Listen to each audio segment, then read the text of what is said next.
The pin trembles in her fingers before she presses it into the pad of her own index finger, and for 3 full seconds, nothing happens at all.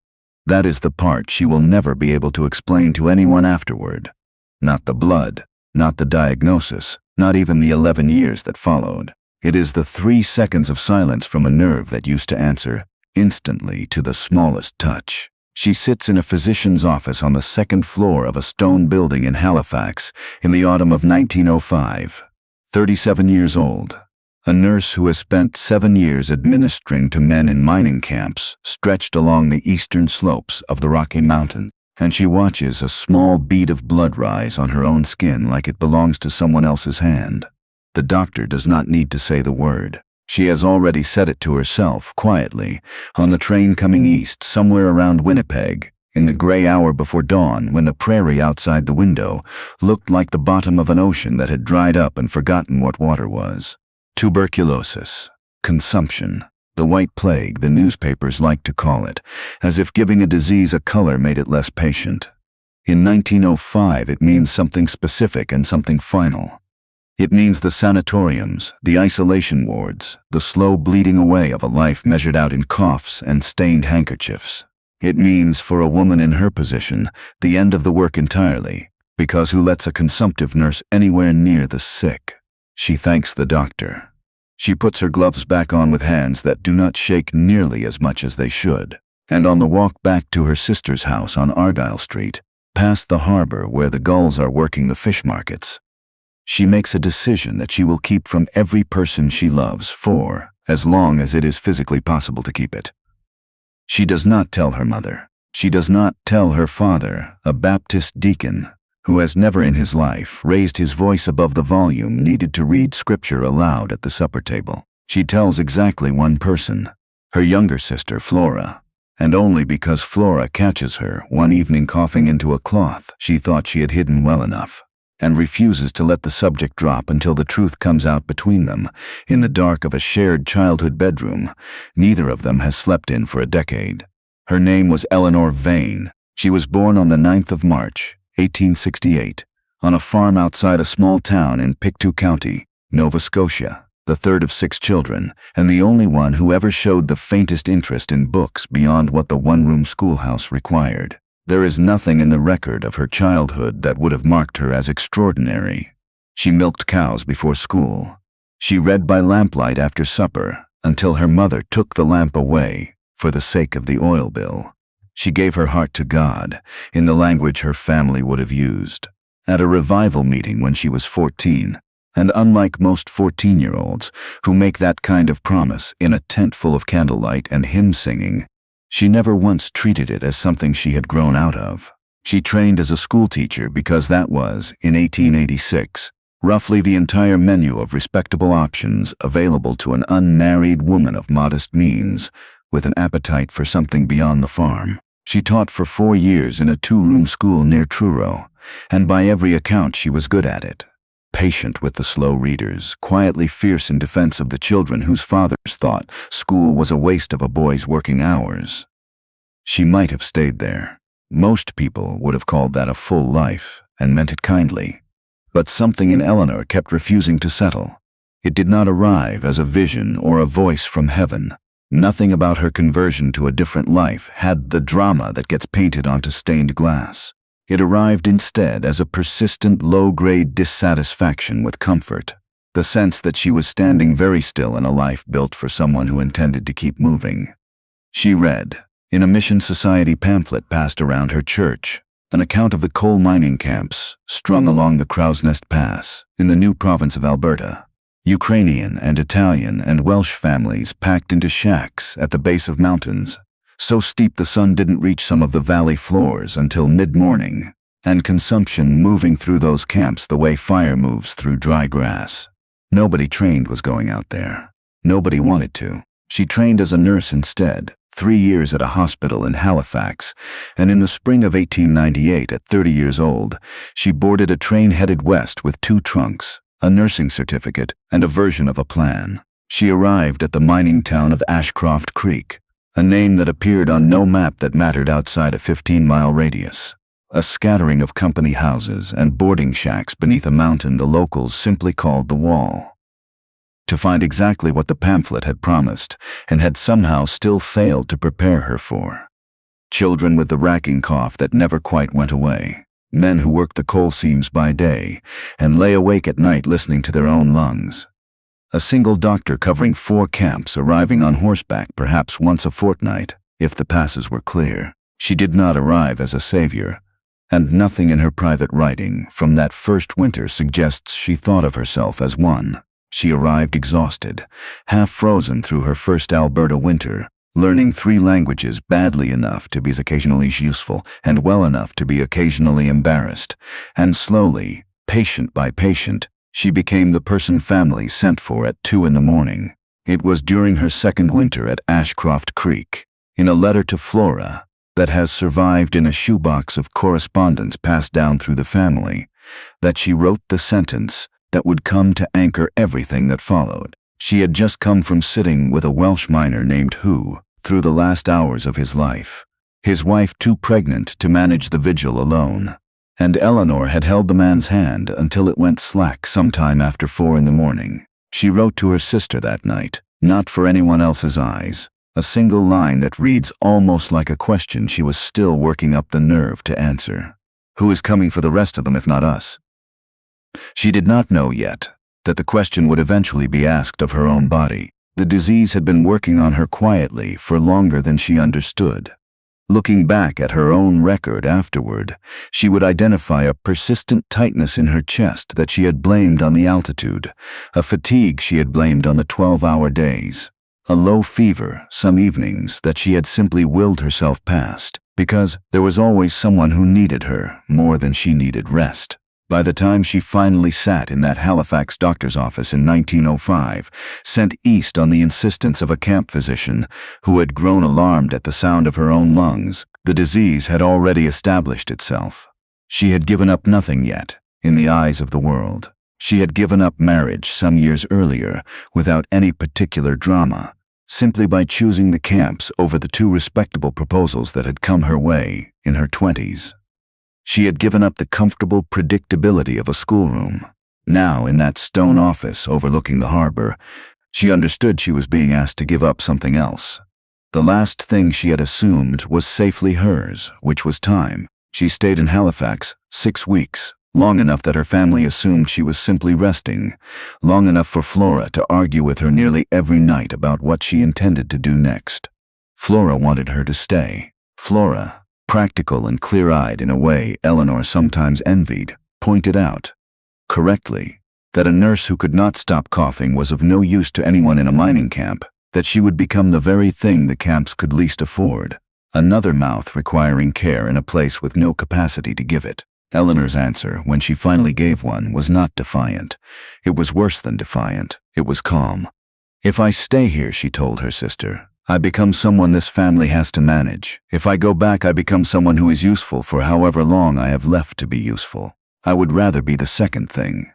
She asked her family for one mercy before she left, and it is the detail that anyone who has since researched her life tends to linger on the longest.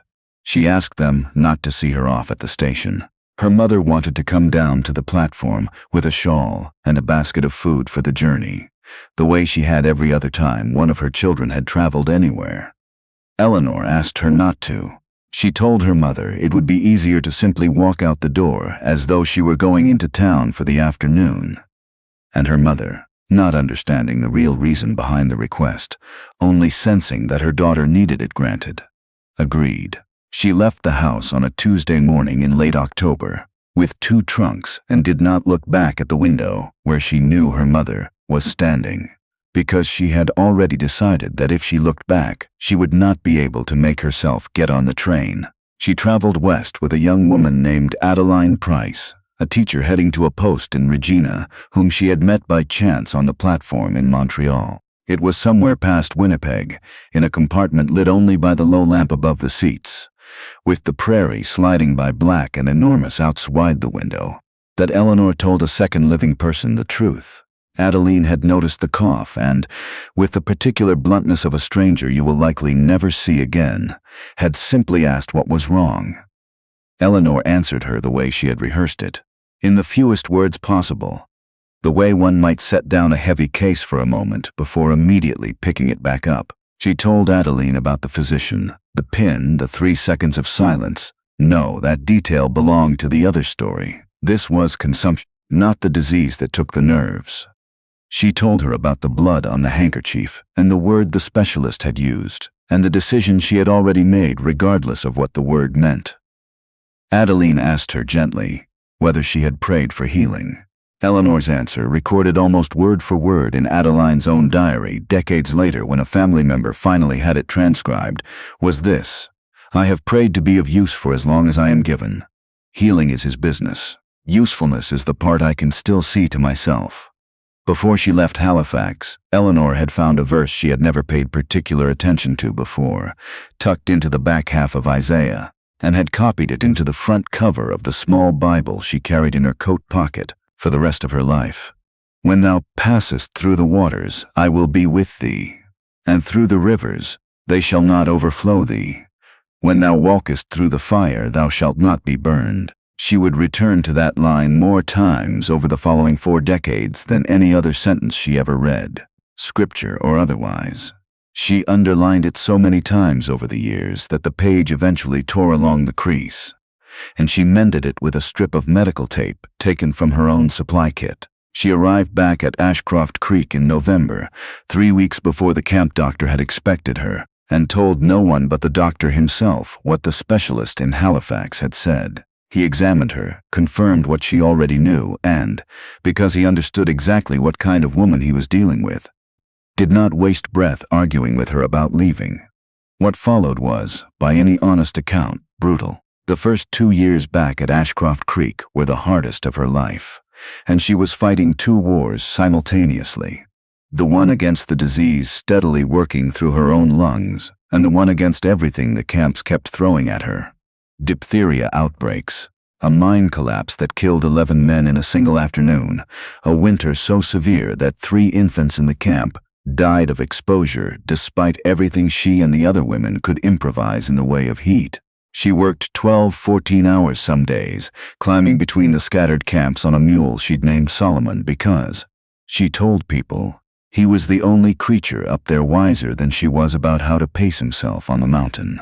There was no single hospital yet. That was the great unmet need she kept writing about in her increasingly desperate letters to mission societies back east. A real building, with real isolation wards, instead of families managing consumptive relatives in one-room shacks where the disease simply moved from person to person like a guest. Nobody had the courage to turn away.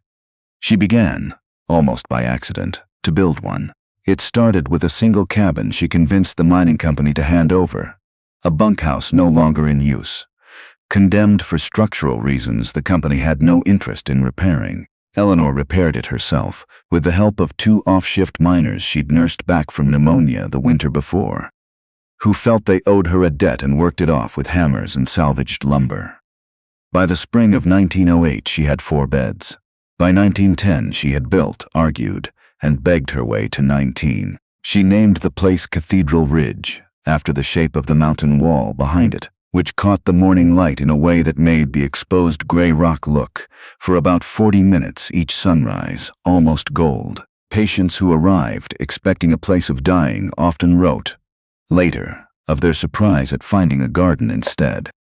Eleanor had cleared a strip of ground on the sheltered side of the building and planted whatever would survive that altitude, mostly hardy prairie perennials, sent out from Ontario by a mission society that had finally begun paying attention to her letters. When a visiting minister once asked her, with some bewilderment, why she was spending her limited energy on flowers instead of medicine, her answer became one of the few lines from her that survived into local legend. "The medicine is for the lungs. The flowers are for the part of a person the disease can't reach." The disease, meanwhile, was not finished with her. Between 1906 and 1910, her own condition worsened steadily. She lost weight she could not afford to lose. Her voice, once strong enough to carry across a mining camp in a storm, grew thin and had to be rationed like everything else. There were nights recorded in her own diary, not meant for publication, discovered only after her death, where she wrote plainly of despair, of lying awake calculating how many good years she likely had left, and coming up with a number too small to be comforting. On one of the worst of these nights in February of 1909, she wrote a single line that her family would later have carved into the stone at Cathedral Ridge. "If I am given strength, let it be spent standing. If I am not, let me at least fall facing the mountain." She refused for years to accept treatment for herself while administering it to every patient who came through the doors. The same stubborn instinct toward self-erasure that had made her leave Halifax without a proper goodbye. She lived on her own modest savings rather than draw a full salary from the Mission Society, insisting the money was needed more urgently for beds than for her own comfort. Word of what she was doing at Cathedral Ridge slowly reached further than the mountain passes. A network of churches from Halifax to Victoria began, without her quite realizing it, praying for her by name on a rotating schedule that some of the older congregations kept up for years. And then in the spring of 1911, something shifted. It was not sudden, not the single dramatic morning of some other stories. It arrived the way most real recoveries arrive, as a slow accumulation of good signs that a person is almost afraid to trust. Her cough, which had been a fixture of every day for 6 years, began to space itself out. The fever that had visited her most evenings without fail began skipping nights, then weeks. The camp physician, examining her that summer, used a phrase that would have meant a great deal to anyone who understood what it cost a doctor of that era to say it out loud. The disease appeared to be arrested. It was not a cure, not in any sense the era's medicine could offer. But an arrested case of consumption was, in 1911, close enough to a miracle that Eleanor did not waste time quibbling over the precise word for it. She wrote to Flora that summer, in a letter that survives, that she had gone outside at dawn, sat down in the middle of the small garden she'd built with her own increasingly steady hands, and simply wept, not from grief this time, but because she had genuinely not expected to live to see the flowers she'd planted come back a second spring. She was free to leave at that point in every sense that mattered.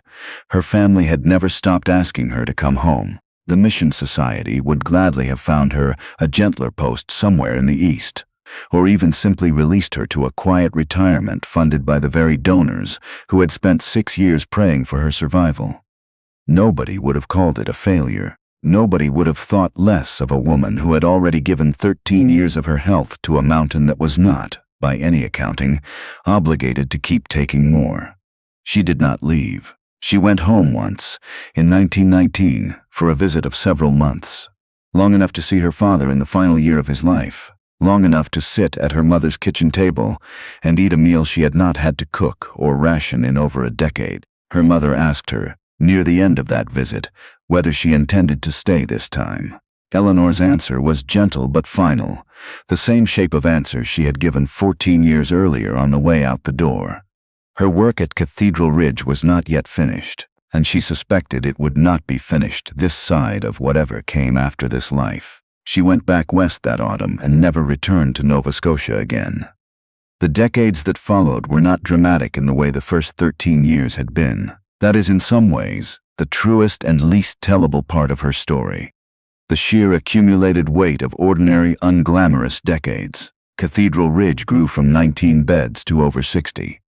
Eleanor trained a rotating handful of young nurses who came out from the East, some staying only a season, a few staying for good. She oversaw the construction of a proper isolation wing after an outbreak in 1924 nearly overwhelmed the original building, and she personally carried lumber for it, despite being, by then, well into her 50s and still carrying the residual fragility of a body that had spent 2 decades fighting a disease that never entirely lets go of the people it touches. She buried a great many patients over those years, on a gentle slope behind the sanatorium that came to be called, without much ceremony, the Ridge. She insisted on attending every burial herself, regardless of how many there were in a bad month, and she was known to sing at the graveside rather than simply pray, a habit that struck newcomers as strange until they understood. It was the only way she had found to send people off, without collapsing under the weight of doing it so often. In 1928, the mine at Ashcroft Creek finally closed, and much of the surrounding population scattered to other camps and towns further down the valley. Eleanor could have closed Cathedral Ridge with a clean conscience at that point. The community that had first called her out to the mountains no longer entirely existed. Instead, she reoriented the sanatorium to serve the broader region, taking in consumptive patients referred from towns up and down the pass, expanding rather than winding down, at an age when most people in her position would have been more than justified in finally resting. In 1936, the Canadian government awarded her the Order of the British Empire for services to public health in the western provinces. A rare honor for a woman working entirely outside any official medical institution, funded almost entirely by church donations and her own relentless correspondence. She traveled to Ottawa to receive it, wore a borrowed dress because she owned nothing formal enough for the occasion, and was reportedly back at Cathedral Ridge within the week, uncomfortable with how much fuss had been made over what she considered simply the work she had already been doing. There was a fire in the winter of 1941, a chimney fault in the original cabin, long since absorbed into the larger complex, that caught in the night and took the entire east wing before it could be contained. Eleanor lost most of her personal correspondence in that fire, including, by her own account, nearly every letter her mother had ever sent her. What she did not lose was a single patient.